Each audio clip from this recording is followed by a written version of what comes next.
Gracias, presidenta. Y buenas tardes. Me gustaría saludar en primer lugar a las personas que nos acompañan hoy aquí, que tienen mucho que ver con lo que vamos a hablar ahora, la proposición no de ley que vamos a sustanciar, y que son familiares de personas que se encuentran, de asturianos y asturianas que se encuentran actualmente presos en cárceles en el exterior. Y me gustaría dar la bienvenida a Lucy y Fer, hermanos de José Luis, un vecino de Mieres, preso en la India, en el norte de la India, desde hace 2 años y 7 meses, y también a Mónica, con un familiar, cuñado Pedro, que lleva 5 años en la cárcel en Perú.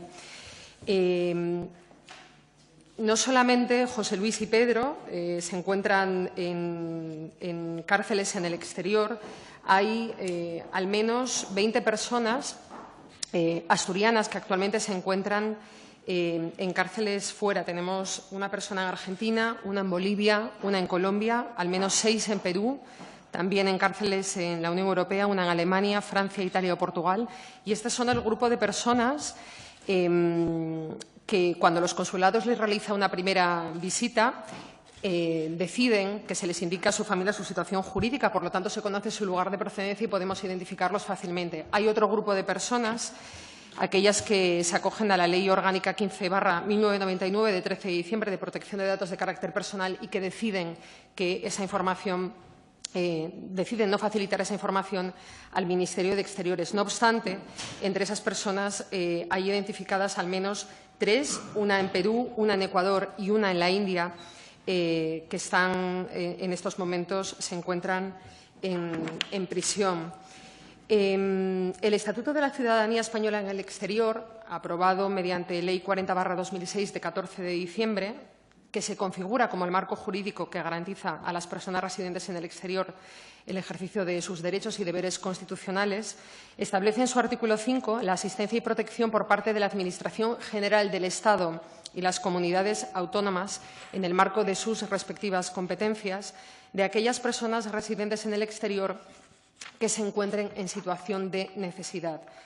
Resulta obvio, por tanto, y así lo indicamos en nuestra proposición no de ley, que es competencia de la Administración asturiana facilitar el acceso de las personas asturianas en el exterior a ese asesoramiento, a la información y a la gestión sobre las prestaciones del sistema de servicios sociales a las que tuvieran derecho, así como también promover con carácter general y en colaboración con el Estado una política integral que posibilite el retorno a los asturianos y asturianas privados de libertad en el exterior. Nos parecen fundamentales 2 cosas en este sentido. En primer lugar, recabar información pormenorizada para determinar qué apoyo o actividad puede y debe desarrollar el Principado de Asturias. En el marco de protección de derechos humanos de la Unión Europea y de los convenios internacionales ratificados por España y por Asturias, garantizar que las condiciones de vida y los derechos procesales, y repito ambas cosas, las condiciones de vida y los derechos procesales de personas en el extranjero en situación de ejecución de sentencia o de detención o prisión provisional, cumple lo preceptuado en nuestro ordenamiento jurídico en materia de derechos humanos. Y también conocer las diferencias por países. No bastaría con que se cumpla la ley del lugar de la prisión. Y, por otro lado, además de recabar esa información pormenorizada, establecer medidas de apoyo y celebrar acuerdos en base a aquella información.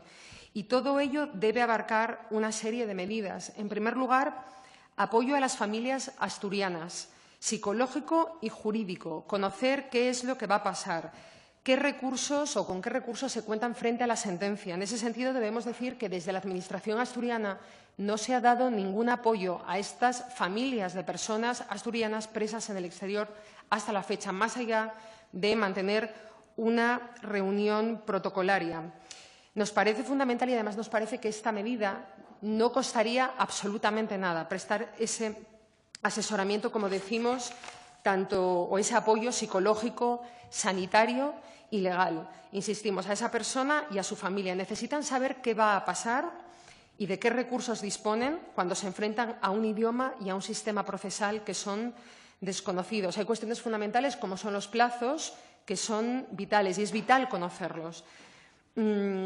Creemos que cuando una persona está fuera de su país y no tiene esa seguridad jurídica, se encuentra en una situación de vulnerabilidad que debe verse aliviada a través del apoyo prestado a través de las embajadas y también a través de las comunidades autónomas. Nunca van a poder buscar una segunda opinión, por ejemplo. Además de ese apoyo a las familias, hablamos de ese asesoramiento jurídico a la persona en el país. Es fundamental. También lo es, insistimos, en esa atención sanitaria. Muchas de estas personas están en una situación muy delicada en este momento. Algunas de las personas que nos acompañan y son familiares de personas presas fuera que necesitan una ayuda médica urgente y que tan solo se ha visto aliviada gracias a la asistencia de organizaciones, como en este caso les está prestando tan solo más 34 y de la que al menos algunas personas voluntarias han podido acudir, en este caso, a esta prisión en el norte de la India para este vecino de Mieres que se encuentra en prisión, a prestarle ayuda. Desde aquí no se ha dado ninguna ayuda, insistimos, ni a las personas presas ni a sus familias. Y después, y muy importante, consideramos fundamental esa ayuda al retorno y a la reinserción, que en este momento no se contempla en ningún caso.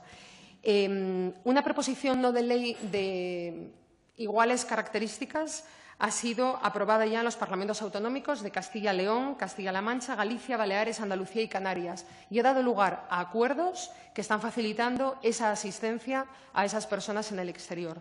Creemos que es fundamental, por lo tanto, aprobar una proposición no de ley con este contenido y que la Administración asturiana, y en este caso el consejero de Presidencia, que nunca ha recibido a estas personas, por cierto, se comprometa a dar ese apoyo a estas personas que merecen un apoyo, no solamente, insisto, a esas personas presas fuera, sino también sus familias, en todos los estadios. Y a mí me gustaría recalcar un apartado muy concreto y que tiene que ver con, yo me pregunto si no sería necesario quizás, hay mujeres que, por ejemplo, cuando son detenidas fuera podrían verse expuestas también a violencia sexual, si debería haber un protocolo específico para ello. Este es uno de los puntos y algunos más que yo creo que deberían tenerse en cuenta por parte de la Administración asturiana y, sobre todo, cuando hablamos del posible cumplimiento de la pena en territorio español o de la comunidad autónoma más concretamente y preferiblemente, a veces hay ordenamientos jurídicos en los que depende, más allá de los convenios bilaterales, depende ese posible cumplimiento de la pena en territorio aquí, depende de la condena en el país. Consideramos en estos casos que, en la medida que sea posible, hay que llegar a un acuerdo. En los casos en los que no, instar al Gobierno español a llegar a acuerdos y, con carácter general y muy importante, que el Estado español y las comunidades autónomas, en este caso la Administración asturiana, faciliten ese asesoramiento jurídico y de traducción, muy importante también, en las vistas. Y sin más, yo creo que pedimos el apoyo para esta proposición no de ley. Saludamos el esfuerzo y creemos que estas personas merecen ese apoyo también aquí, las familias que están sufriendo la distancia, que no han podido ver a sus familiares, y pedimos el apoyo a esta proposición no de ley y, desde luego, el apoyo posteriormente del Gobierno asturiano. Gracias.